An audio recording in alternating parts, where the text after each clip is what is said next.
Si el informe de la ONU sobre abusos sexuales en la Iglesia Católica fue duro, la respuesta del observador del Vaticano ante el Comité para los Derechos del Niño lo fue aún más. Monseñor Silvano Tomasi sostuvo que la denuncia respondería probablemente a varias ONG con intereses sobre la homosexualidad.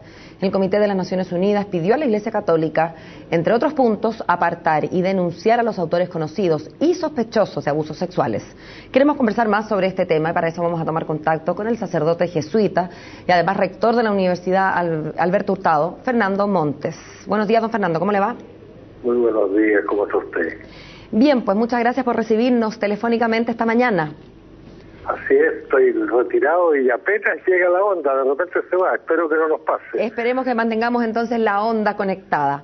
Don Fernando Lombardi fue bastante más, si me permite la expresión, políticamente correcto. Cuando recibió este informe de 15 páginas y media, dijo que se va a tomar acto de las observaciones y además prometió que iban a ser sometidas a minuciosos estudios y exámenes.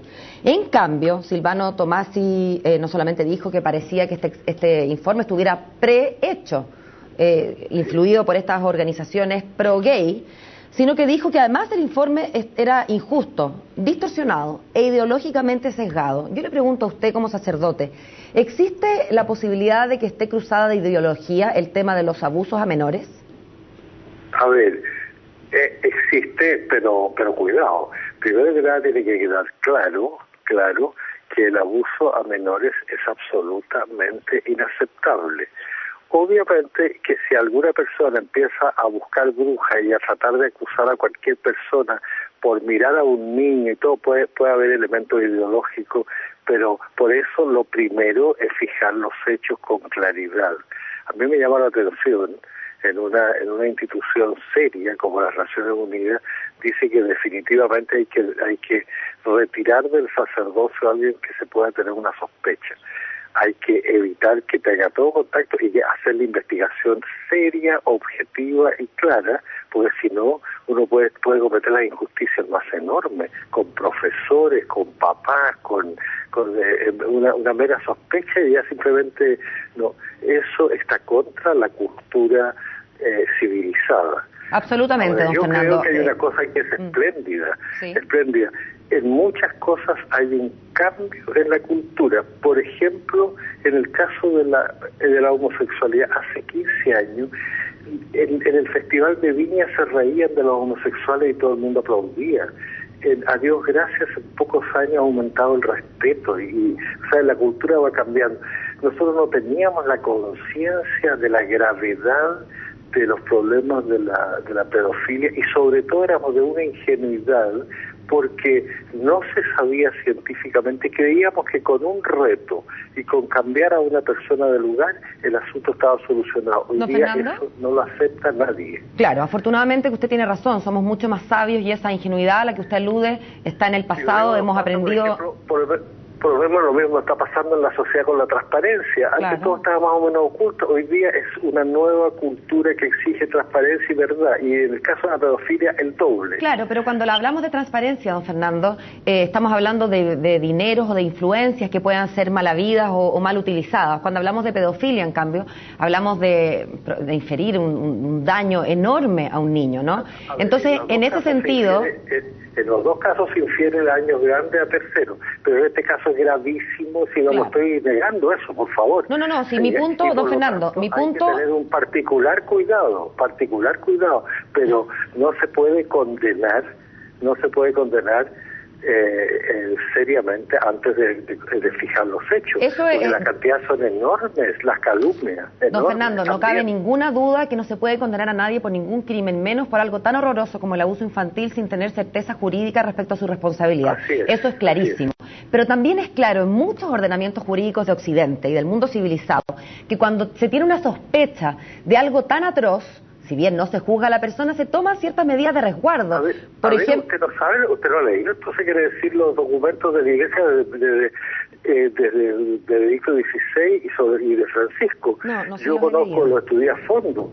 Apenas hay la menor sospecha, primero que nada la Santa Sede exigió que en todas las conferencias episcopales haya una comisión que acoge la sospecha. Apenas se recibe una sospecha, inmediatamente tiene que hacerse una investigación. si llega a estar involucrado un niño es considerado crimen gravísimo. Y, los crímenes gravísimos son cuando uno atenta al secreto de la confesión, 2 o 3 más, pero es de lo más grave y tiene que ser mandado a la Santa Sede para que haya un juicio a fondo. La Santa Sede ha insistido de que cuando hay pie tiene que haber denuncias también en lo civil y se le pide a la familia y a los denunciantes que lo hagan. Por eso a uno le llama la atención que una institución seria diga que no ha habido ningún cambio y que la Santa Sede nos muestra que este es un problema grave. Yo soy el primero que reconozco los errores, las estupideces que se han hecho, los silencios, pero un mínimo de honestidad, y a mí me gusta hablar con honestidad. Me dice que en los últimos años la Santa Sede ha ido tomando medidas gravísimas, las más graves que tiene. Fíjese, don Fernando. Retira a un sacerdote temporalmente si hay una sospecha medianamente fundada. O sea, no puede decir lo que dice. El punto 44 del informe de la ONU que hemos leído completamente, lo tradujimos durante la noche y lo leímos completo, de hecho reconoce la declaración de la Santa Sede sobre la importancia de establecer la verdad, o sea, hace un reconocimiento parcial de los esfuerzos de la Santa Sede. Pero eso es una cosa, como echaban incienso con el incensario y con el incensario te pegaban un golpe, porque después hace afirmaciones, por ejemplo, ¿cómo puede ser serio que diga que la Santa Sede tiene que cambiar su visión sobre el aborto? ¿Qué tiene que ver? Es que este es otro tema, porque... pero ¿por qué lo pone entonces? Lo ponen porque, yo no soy vocero de la ONU, pero lo ponen porque ellos consideran que en el aborto, en el caso de los niños, de las niñas menores de edad que quedan embarazadas, el no abortar podría poner en riesgo, en ese contexto es que lo escriben. No solo en ese, porque también habla de cambiar la visión de la familia, de la homosexualidad, y la Iglesia en eso ha ido cambiando. Claro, pero también... O sea, mire, yo no quiero honestamente, porque no ha sido nunca mi defender a la Iglesia ni indefendible. Yo he sido el primero que ha hecho, pero también uno pide objetividad y que las cosas sean hechas, se reconozcan los pasos, no una cosita hecha de paso.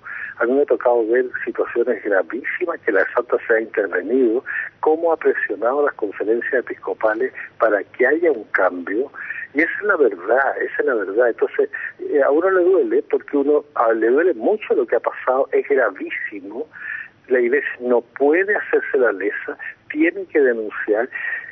La Santa Sede dice las conferencias locales tienen que denunciar en el país respectivo, y es lo lógico.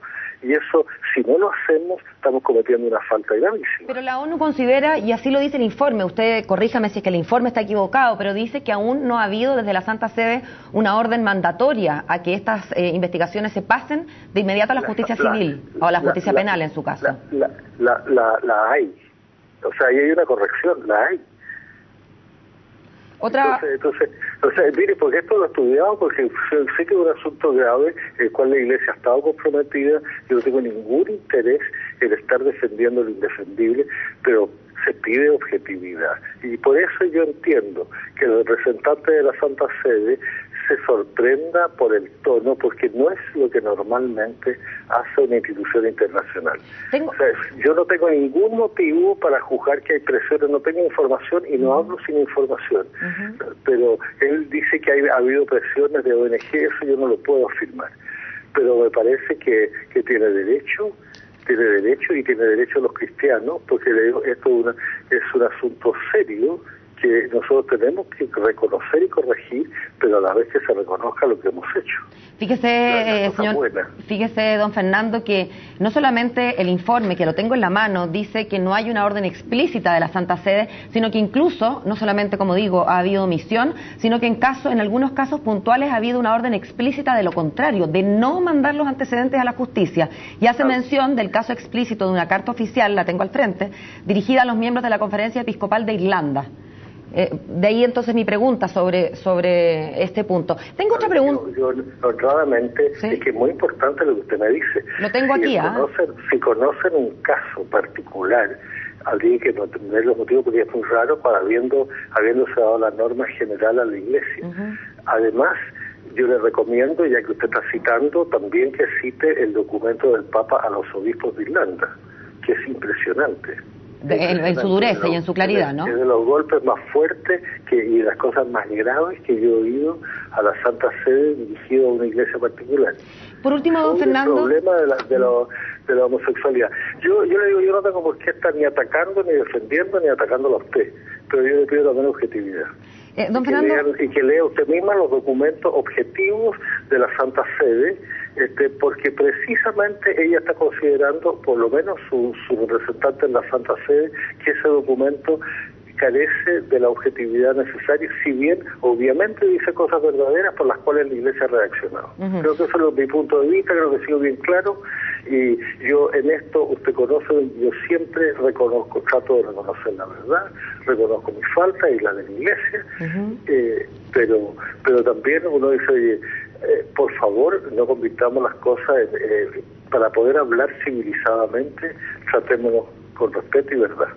Por último, don Fernando, se me acaba el tiempo, pero tengo una última pregunta que dice relación con el punto 53 de este informe de las Naciones Unidas, que dice que, lamentablemente, dice el informe, no se considera esto como un crimen, sino que el derecho canónico, dice, lo considera una sanción moral, un daño a la moral, y no al crimen. A ver, por favor, que lea el derecho canónico habla de delictas. Delictas son delitos y por lo tanto llámale crimen delito. Y llama al acoso o abuso sexual delicta graviora o gravísima, o sea, los delitos más graves. Lo tiene desde el punto de vista jurídico para ser es más grave que el crimen, que el asesinato. Y en esa lógica, ¿la excomunión estaba prevista para esos casos, don Fernando, en caso, por supuesto, de comprobarse la culpabilidad? A ver, la excomunión que no es lo mismo que un pecado, porque un pecado una persona, aunque si comete un crimen y mata a alguien, pide perdón y la Iglesia lo va a mantener como hijo. La excomunión es quitarle la condición de hijo y algo particular, porque el hijo puede ser descarriado, puede estar errado, puede haber caído, pero es hijo. Y si el cristianismo tiene algo significativo, es que siempre hay un lugar para el que cae. ¿Se sigue dando excomunión a las personas que aborten o que causen aborto? Hay excomunión, hay excomunión contra si una persona, ¿cómo se llama?, falla al secreto de la confesión.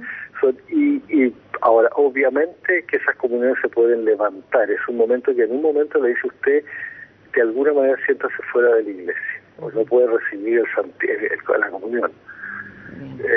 Y eso son relativamente pocos, no recuerdo si la tiene el abuso a los niños. Lo que sí estoy seguro que es uno de los pocos delitos gravísimos que la Santa Sede se reserva, y eso es prácticamente una excomunión. Don Fernando, quiero agradecerle por su tiempo esta mañana, la señal estuvo impecable, fue muy clara la comunicación, agradecerle nuevamente, que tenga un buen día. Muchas gracias, adiós. Hasta luego.